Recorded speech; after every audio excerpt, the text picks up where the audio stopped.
বহু অনিশ্চয়তাৰ অন্তত দেখিবলৈ পোৱা গৈছে পঞ্চায়ত নিৰ্বাচনৰ যি কুচকাৱাজ যি ৰণনীতি সেয়া এক প্ৰকাৰে কংগ্ৰেছ বিজেপি এজিপি সকলোৱে তুংগত কৰি তোলা পৰিলক্ষিত হৈছে।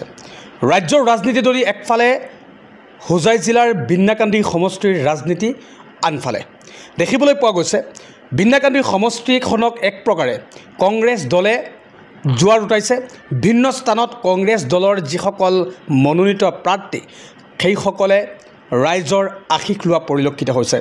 মোৰ লগত ইতিমধ্যে উপস্থিত আছে জিলা কংগ্ৰেছৰ মাইনৰিটি চেলৰ সভাপতি চাহাবুদ্দিন মজুমদাৰৰ সৈতে মই কথা পাতিম। বিগত দিনসমূহত নমিনেশ্যন দিয়া তাত মনোনয়ন পত্ৰ দাখিল কৰাৰ সময়তে ভিন্ন ধৰণৰ বিতৰ্কও দেখা দিছিল। তেনে সময়তে কেনে ৰূপ ধাৰণ কৰিছিল হোজাই জিলাৰ বিন্নাকান্দি সমষ্টিত আপোনালোকে নিশ্চয়কৈ জানে। কথা পাতিবলৈ যত্ন কৰিম। কি ক'ব বিচাৰিব? আজি আপোনাক আমি লগ পাইছোঁ, প্ৰথমটো প্ৰতিক্ৰিয়া হঠাৎ বাৰ্তাত কি ক'ব বিচাৰিব? আসসালামু আলাইকুম, নমস্কাৰ। আজি বড়বালি গাঁও পঞ্চায়েতৰ সদিবাজাৰ জিলা পৰিষদ অন্তৰ্গত বড়বালি গাঁও পঞ্চায়েতৰ প্ৰাক্তন জিলা পৰিষদৰ সদস্য তথা বৰ্তমান গাঁও পঞ্চায়তৰ মণ্ডল কংগ্ৰেছৰ সভাপতি জনাব আছাদুদ্দিন সাহেবৰ আহি মই মোৰ ছোৱালীজনীৰ টিকেট পোৱাৰ পিছত নমিনেশ্যন দিয়াৰ পিছত দেখা কৰোঁ। প্ৰথম দেখা ইয়াত আহি আপোনাক লগ পালোঁ, মই নিশ্চয় আনন্দিত। আৰু আপুনি যিখিনি কথা কৈছে তাৰ উত্তৰত মই বহুত প্ৰত্যাশিত নহয়, বহুত দিনৰ পৰা কংগ্ৰেছ কৰি আছোঁ। সকলোৱে আশা কৰিছিল যে জিলা পৰিষদৰ টিকেটটো যিহেতু আপোনাৰ ইয়াত লেডিজ পৰিছে, মহিলা ৰিজাৰ্ভেশ্যন, গতিকে মোৰ ছোৱালীজনী পাক সকলোৱে আশা কৰিছিলে। আৰু জেণ্টছ পৰিলে হয়তো বেলেগ আৰু কোনোবাই মই নিশ্চয় নিবিচাৰিলোঁ হয়। আৰু সেই আশাত আমি দলে টিকেট দিছে। প্ৰথমতে মই অসম প্ৰদেশ কংগ্ৰেছৰ সভাপতি ভূপেন বৰা ডাঙৰীয়াক ধন্যবাদ যাচিম, ৰকিবুল হাছান ডাঙৰীয়াক ধন্যবাদ যাচিম, গৌৰৱ ডাঙৰীয়াক ধন্যবাদ যাচিম।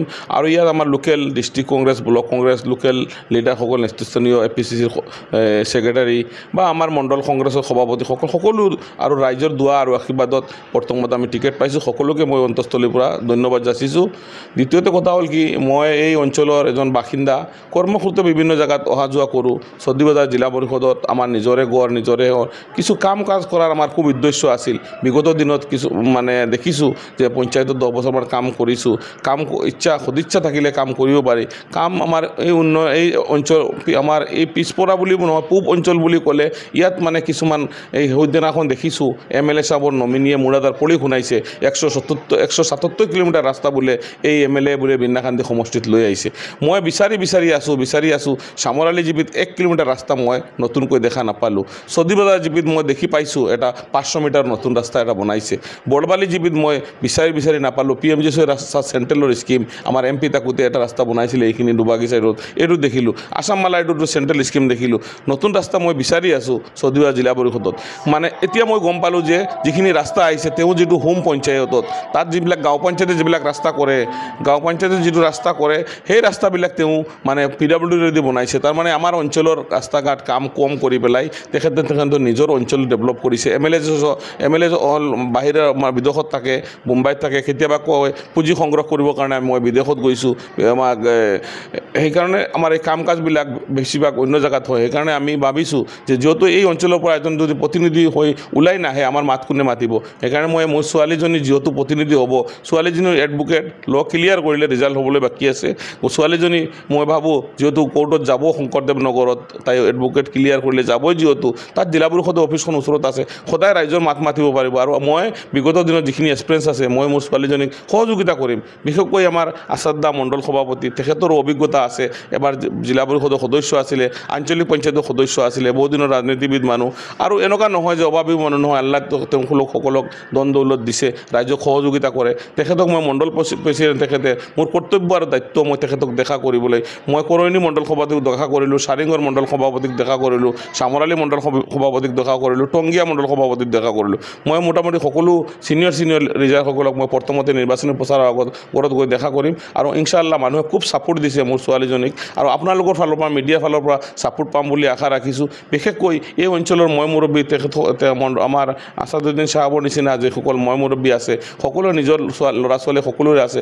মোৰ ছোৱালীজনীকো তেওঁলোকে নিজৰ ছোৱালী বুলি আঁকোৱালি ল'ব বুলি মোৰ বিশ্বাস। আৰু এই অঞ্চলৰ সদিবাজাৰ জিলা পৰিষদৰ সকলো ৰাইজকে আহ্বান কৰোঁ যে নিজৰ ছোৱালী হিচাপত, নিজৰ বন্তি হিচাপত, নিজৰ বাগিনী হিচাপত মোৰ ছোৱালী ছোৱালীজনী উঠি অহা ছোৱালীজনীক সকলোৱে যাতে সহায় কৰে যেন আৰু মই এইটো আশা ৰাখিম যাতে অসমৰ ভিতৰত সৰ্বোচ্চ ভাল এটা ৰিজাল্ট দি চৌধুৰীবজাৰৰ পৰা চৌধুৰীবজাৰ অঞ্চলৰ মানুহে দেখাই দিয়ে যেন MLA ৰাস্তা ঘাট যিবিলাক বনাইছে তেওঁ নিজৰ এলেকাত বনাইছে আমাৰ এই অঞ্চলত কাম কৰা নাই যে আমাৰ অঞ্চলৰ মানুহ এতিয়া তেওঁৰ প্ৰতি নাৰাজ হৈ পেলাই কংগ্ৰেছ দলৰ প্ৰাৰ্থীক বিপুল ভোটত জিকাই দিব বুলি মই আশা ৰাখিলোঁ লগত আৰু এগৰাকী সক্ৰিয় কৰ্মী বৰবালি মণ্ডলৰ সভাপতি প্ৰাক্তন চৌধুৰীবজাৰ জিলা পৰিষদৰ সদস্য আছাদুদ্দিন চাহাব আছে মই কথা পাতিবলৈ যত্ন কৰিম এগৰাকী জ্যেষ্ঠ কৰ্মী হিচাপে আপোনাৰ মত কি বা পূৰ্বৰ আপুনি এগৰাকী জিলা পৰিষদৰ সদস্য আছিলে বৰ্তমান যিগৰাকী কন্যা আপোনালোকৰ সন্মুখত জিলা পৰিষদৰ প্ৰাৰ্থী হিচাপে থিয় দিছে আপোনাৰ ক'বলগীয়া কি থাকিব কি ক'ব বিচাৰে যেহেতু ভাৰতীয় জাতীয় কংগ্ৰেছে তেওঁক প্ৰাৰ্থী দিছে আৰু তেওঁ হাতৰ ছবি লৈ আহিব